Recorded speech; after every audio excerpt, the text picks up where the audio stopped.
Ny taratasy voalohany nosoratan'i Jaona ho an'ireo jiosy melipatrana any amin'ny vazatany efatra no hitondrana afatra ho antsika anio. Efa mivaky ny mpanompon'Andriamanitra mazava tsara teo izany ka dia andeha arsika andray lesona avy amin'izany tenin'Andriamanitra izany. Ry havana, tamin'ny taon-dasintsika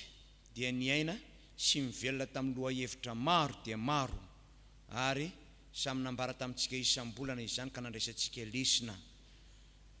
Ny nona amin'ireny dia zao hoe tsy zavatra nandalo fotsiny ihany ireny dia hoe vita ny volana dia mijanona tsy tadidina tsy niainana na tsy fantatra tsony ireny lohahevitra ireny, fa efa nisy zavatra niraisintsika nampitombo finoantsika nampaharitra antsika ohatr'izao ireny. Amin'ity taom-baovao ity koa, amin'ity volana vaovao izay dia avintsika ity dia manana ny lohahevitra vaovao koa isika ny amin'ity taona ity, amin'ity volana ity dia andeha aloha iarahantsika mamerina mba ho tadiditsika ny amin'ity volana ity satria fiandohan'ny volana izao. Inona ny lohahevitrantsika amin'ity volana ity? Maharitra tsy miova ny tompo. Raha izany lohahevitra izany ny asiana dinidinika kely fohifohy ry havana dia izao hoe le hoe maharitra dia filazan-javatra izay ao anatin'ny elan'elam-potoana dia tsy misy fiovana ary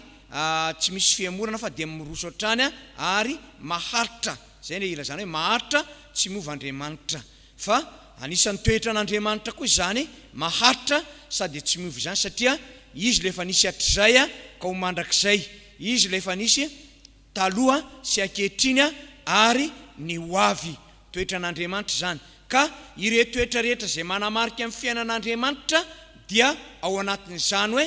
maharitra tsy miova izany. Ohatra hoe ny fahamarinany dia tsy fahamarinana ny tefitefiana ohatra ny antsika olombelona, fa fahamarinana efa hatrizay ka ho mandrakizay. Ny fitiavany dia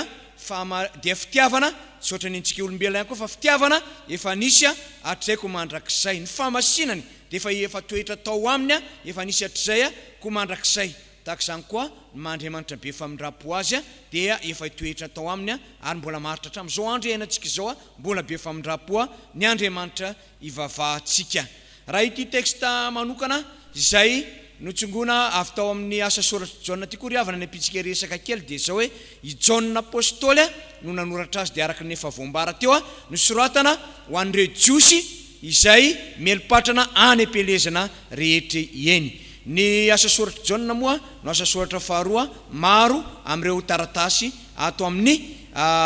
testamenta vaovao, satria ny apôstôly Paoly manana taratasy betsaka indrindra dia aveo i Jaona anisany manana asa soratra betsaka ihany koa manaraka ny apôstôly Paoly satria filazany tsara araka ny Jaona. Eo re taratasy telo nosoratan'ny Jaona, ny boky mifanambarana, samy asa soratry Jaona. Fa ny misongadina ao amin'ny teolôjian'ny Jaona nahatrany amin'ny filazantsara nahatra ty amin'ny fanambarana dia zao misongadina ny teolôjia ny fitiavan'Andriamanitra. Teolôjia ny fitiavan'Andriamanitra. Ny mazava no resana eto ny filazana ny toetoetra n'Andriamanitra, ka ny fahazavana no tena namarin'ny Jaona izao taratasy izay nosoratana zao hoe Andriamanitra dia mazava, zany hoe fahazavana Andriamanitra. Ary mafisiny ao anatin'izany fa ny olona mandeha amin'ny maizina tsy mba manana firaisana amin'Andriamanitra, fa zay manana ny mazava ihany, zay mandeha araka ny mazava ihany. Ary ao anatin'ny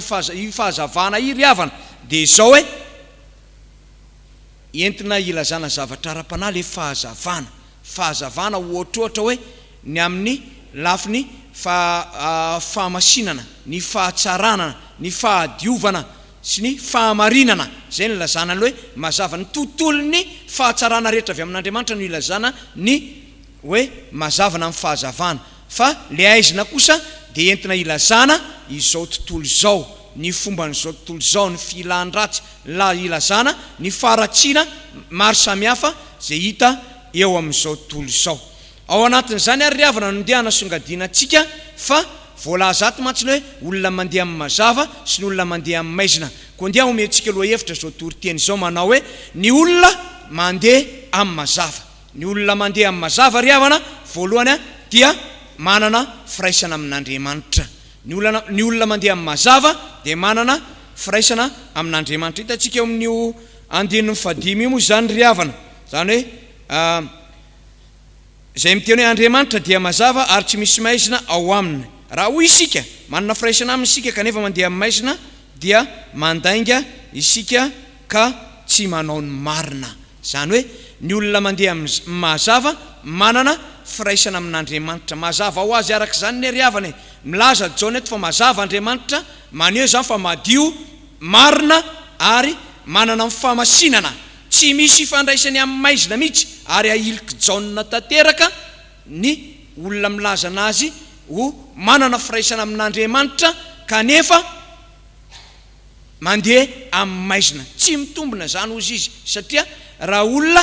manana firaisana amin'Andriamanitra ianao dia ny mazava no izoranao, tsy mivily na ho amin'ny akaviana ao amin'ny akavanana na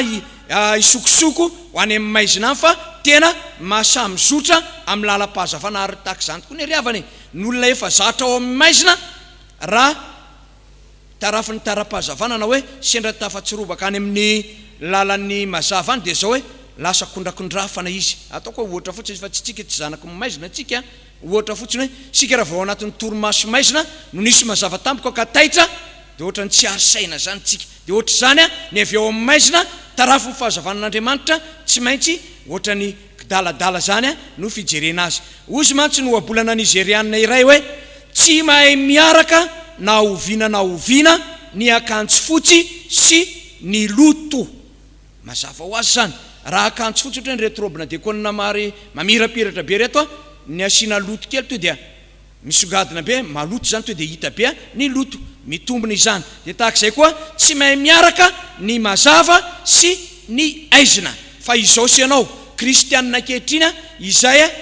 azo lazaina fa mandeha amin'ny tara-pahazavany Kristy mandeha ao amin'ny mazava dia zao na mamaky vaky izao aizina izao tontolo izao ary tsika, na mamaky vaky ao anatin'ny ady sy ny fahoriana eto amin'ity zao tontolo izao ary tsika, ka raha iainantsika sy tazomintsika hatrany le fahazavana zay ao anatintsika dia iny fahazavana iny manavitra antsika sy manome hery antsika ahafahantsika mihoatra amin'ireny ady etrentsika ireny, mihoatra amin'ireny fahoriana zay diavintsika ireny. Fa hitara-pahazavany Kristy zao amintsika io manavitra antsika ho amin'ny fahafana tanteraka. Anao ohatra zao hoe ny totozy,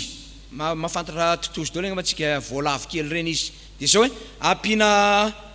siny anankiroa zany eo ka ny siny raika samy misy rano dia nalatsaka ao ny totozy, nalatsaka amin'ny raika siny raika. Dia zao hoe le ray ity to dia nitapenana tsy nampiana mazava misy to dia saromana tanteraka, fa le raika kosa nampiana tsindry kely tsindrina fantsika dia ahitana taratra mazava kely. Fa izao ny zavatra mety hisy amin'ny ry havana, ilay totozy to dia ny saromana tsy mahita mazava, tsy aharitra fotoana ela tonga dia hijibika any anatin'ny rano ary ho faty satria tsy mahita mazava mihitsy. Dia tahak'izany koa, tahak'izany anefa ilay ato amin'ilay nisy fantsika kely ahafahany mahita mazava, mahita ny fahazavana izy dia iny miaro azy tsy lentika satria iny no arany dia manavitra azy. Ka mety raha misy manavitra ary izy nataoko indray andro na 2 andro na 3 andro mbola mety ho avitra ho velona satria nahita ny tara-pahazavana izay nafany miaro ny tenany. Dia tahak'izay koa tsika kristianina ry havana, raha izao tontolo zao izay efa ao anatin'ny maizina ka tsy mahita ny tara-pahazavany Kristy no sendra olana no sendra ady dia zao hoe fahafatesana miandry azy satria olona tsy manana fanantenana, tsy misy finoana to dia fahafatesana no miandry azy. Fa izao sy ianao zay manana ny tara-pahazavany Kristy ninona ady atrenao, ninona olana menjady eo amin'ny fiainana, dia zao hoe iny tara-pahazavany Kristy iny miazona amin'ny finoantsika tsy ho faty ka tonga antsika anana fahavelomana noho ny famonjen'i Jesosy Kristy. Koa ankehitriny ary ry havana izao hoe mandehana amin'ny mazava mandrakariva, aza mitapifipify any anatin'ny aizina any izoro ny tara-pahazavany Kristy. Fa izany no ahafantarana fa tena manana firaisana amin'Andriamanitra ianao. Ka rehefa manana an'Andriamanitra ianao dia zao hoe manana hery entinao manotra ny asan'izao tontolo zao ento amin'ity zao tontolo zao misy antsika ity. Ny zavatra faharoa ry havana dia zao: ny olona mandeha amin'ny mazava dia manana fiombonana amin'ny sampino, manana fiombonana amin'ny sampino. Ny andininy fafito tapany faharoa indray moa dia mivaky toy izao manao hoe tapany voalohany: fa raha mandeha amin'ny mazava isika tahaka azy ao amin'ny mazava dia manana firaisana isika any amin'ny dika teny iombonana moa dia tena dikany hoe manana fiombonana amintsika sampino zany hoe fiombonana fifankatiavana firalahiana zay firaisana ny ao amin'ny sampino zay no tiana ambara amin'ity imo mahakasika an'le ten'le hoe salom salama fihavanana fandripahalemana firalahiana firaisakiana zay ny dikany ka ao anatin'izay zany dia tokony ho amin'ny fangaraharana tanteraka na hoe amin'ny fiainana tanteraka amin'ny fahazavana ny fiainana kristianina mba hisiny zany fiombonana izany asa raha asika zavatra tiana tenena hoe tokony samy iaina amin'ilay tena fahazavana isika kristianina fa raha ohatra moa misy maizina ao anatintsika kristianina dia tsy ho tanteraka mihitsy io fiombonana io fa tsy maintsy mitsitokotoko miavaka ry maizina miavaka ry ny mazava ary eny elanelany misy maizina sy mazava mifangaroaro dia zay le tsy mahatanteraka ilay fiombonana sy firaisana ka Jesosy Kristy ary dia efa niteny mihitsy hoe izany no afantaran'ny olona rehetra fa mpianatra ianareo raha mifankaty zany hoe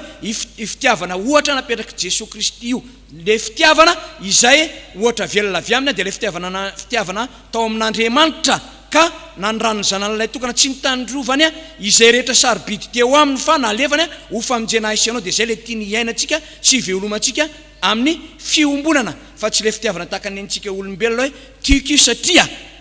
mety misy tombontsoa azoko amin'io tiako satria mety amiko ohatrohatra hoe olo mpifankatiana hoe tanora lasy vavy tady an'olo mpitiavana dia tiako satria ohatra mba tsaratsara endrika dia mendrika ana ohatra tsy ohatra zay sy fa tena hoe tiako io na dia tiako dia ohatra zay le matateraka an'le fiombonana sy firaisana ary io fifankatiavana iriavana toy ny afo mandrehitra amin'ny finoana ka miteraka fampandrosoana ny fiangonana raha ao amintsika zany io fiombonana io dia tena raikitra ny hoe fampandrosoana amin'ny fiangonana ko ankehitriny ary dia zay tokoa naoka hivelomantsika kristianina satria mandeha amin'ny mazavatsika dia manana fiombonana amin'ny tsika sampino ka tsy ho anara-maneso antsika ny le hoe isotry fitiavana fa tena hoe anarana iainantsika sy velomantsika ka ho taratra eo amin'izao tontolo izao fa tena misy fifankatiavana tokoa ato amin'ity fiangonana ty ary maneho voninaitr'Andriamanitra ao amin'ny Kristy Jesoa tsy zany anefa ny zavatra misy ankehitriny ryavana fa zao ny zavatra misy hoe mitsitokotoko na eny amin'ny fiarahamonina ary misy ny ady lahy ny tsy fifankazahoan'ny mpiray-tampo ny mpivady na ny fiangonana ary dia mifampiandrika endritona ny any amin'ny ambaratonga andrafitra sy ny ambaratonga mpitondrana ka zary misy fivakisana zay anisan'ny zavatra saina tandrovan'ny kristianina fatratra indrindra engene mba tsy ho zany tokoa izao sianao fa tena ampiasa ifankatiavana zay takiny tompo amintsika io tena iaina sy velona amin'ny fankatiavana zay tokony iainantsika sy velomantsika io amin'ny androm-piainantsika manontolo andao moa anao ohatra kely ray isika misy ohatra ray ty sanatriavana hoe tsy sanatria mpitovy antsika amina Biblia fa sary anotra ty dia andraisantsika lesina ny omby za moa tany amin'ny toerana be omby tany Belotsirbina tany avy any aloatra amin'ny fevinay dia zao hoe be omby reny dia ny valan'omby any reny le vala be azo reny dia misy 20-30 ny ray vala ao misy amanjatony ary ny zay manana betsaka dia zao hoe mifankaty be reo omby ray vala rehefa mifankazatra reo fa raha misy omby ray vahiny ampidirinao dia zao ny zavatra misy hoe ifanenjeny izy mianakavy iny raha vao tafiditra amin'ny vala foana ifanenjeny raha tsy ambianany tompony ary dia mety ho faty eo amintsy enjeny tena zay le hoe tsy haiko hoe mifampizato ohatra sa maninona dia raha mandroso ny andro miemiena mifanenjena mbola mamono ihany aloha ndroa andro 3 andro herinandro any fa mienkeny miemiena raha fiano tapatapabolana any dia miemiena mamono ihany fa mbola tsy mifankazatra tsara moa dia mifamono ihany fiany 2 volana dia efa tena zara raha mifamono fiany 3 volana dia tena fa mifankazatra lasa mahay miara-monina mifampilelaka le mifampilelaka moa amin'omby dia zao mariky ny fifampitorana zay mavesatra iny ary le miray zoga dia iny iarahan'ireo manompo amin'ny androm-piainanjareo fa tsy mataka zany ny olombelona ny olona raha misy vahiny ray tonga ao an-tranony androany dia zao hoe tsisy zavatra tsy atao amin'iny olona iny na inona vonoana ny gisa sy ny akoho matavy karakaraina tsisy ohatrany raha azo atao ary na miditra sy mivoaka raha azo atao dia babena iny olona iny miditra sy mivoaka dia mandroso ny fotoana ndray andro sy 2 andro 3 andro efa memiena iny fitiavana iny herinandro memiena ihany tapabolana raha mbola ao le vahiny dia zao zavatra misy fa mety teraka amin'ny fataniny hoe ary narerety movina ny ody fiany ray volana ka mbola tsy manan-kevitra ny ody le vahiny atokantrano mihitsy loha nare mandra-pidinareo koa andao motsika riavana mba andray ohatra hoe maninona raha natao ohatra le tamin'le omby teo voatonga aloha dia fampizaha toetra atao mihitsy hoe jerena manahoana ny toetra anao ty fampigidragidra dia ambolena amin'izay le fifankatiavana rehefa avy eo dia lasa mahay miara-monina mahay mifampitondra zay mavesatra ary miray fanompona mihitsy ary rehefa avy eo zany ny toetra takian'Andriamanitra amintsika hoe manana fiombonana manana firaisankina manana fifankatiavana ka fitiavana tsy ravan'ny aiziny zao tontolo zao satria isika dia mandeha amin'ny mazava ka manana fiombonana amintsika sampino ho tanterahantsika tokoa ny zany riavana eo amin'ny androm-piainantsika manontolo ka dia ho hita taratra eo amin'ny fanompona sy ny andraikitra sanitsika ary ho hita taratra any amin'ny tontolo misy antsika fa misy olona be fitiavana ao amin'ny fiangonana isotro fitiavana ka hita taratra ny fiarahamonina misy azy ny zavatra fahatelo farany riavana dia zao hoe ny olona mandeha amin'ny mazava dia afaka amin'ny fahotana zany hoe dioviny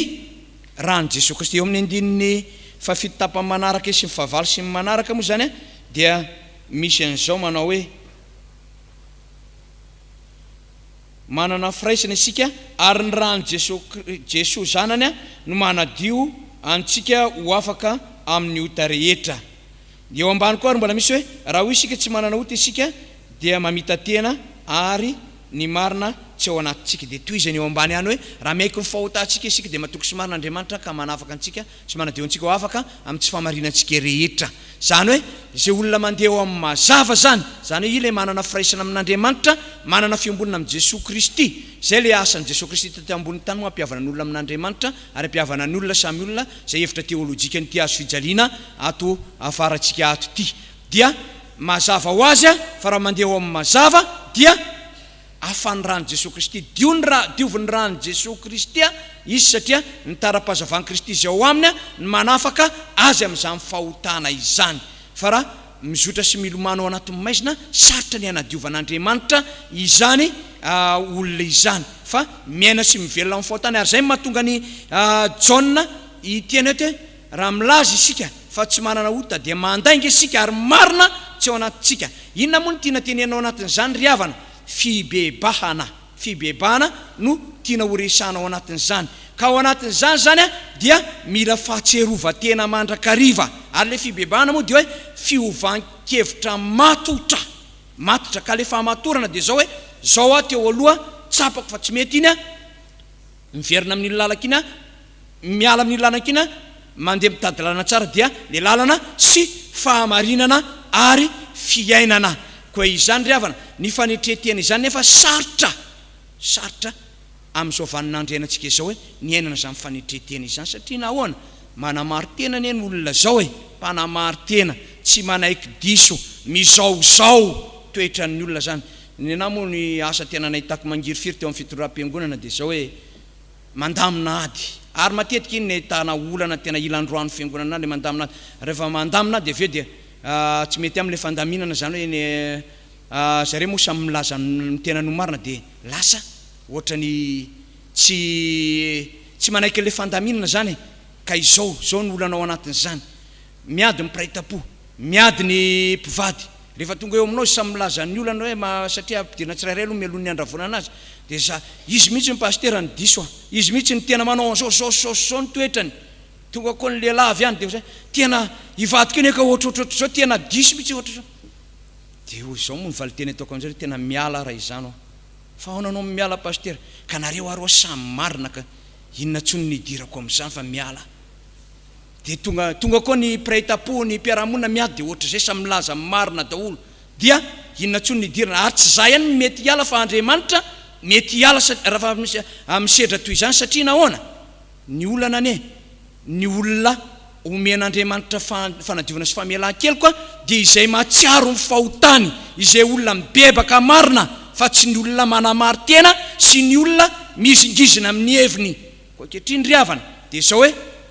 raha miaiko ny fahotantsika isika matoky sy marin'Andriamanitra ka mamela ny fahotantsika sy manadio antsika ho afaka amin'ny tsy fahamarinana rehetra. Misy mpivady zay avy natany an-tsaha izy tamin'izay fotoana izay. Rehefa avy any an-tsaha izy mivady dia nizara andraikitra. Rehefa nizara andraikitra izy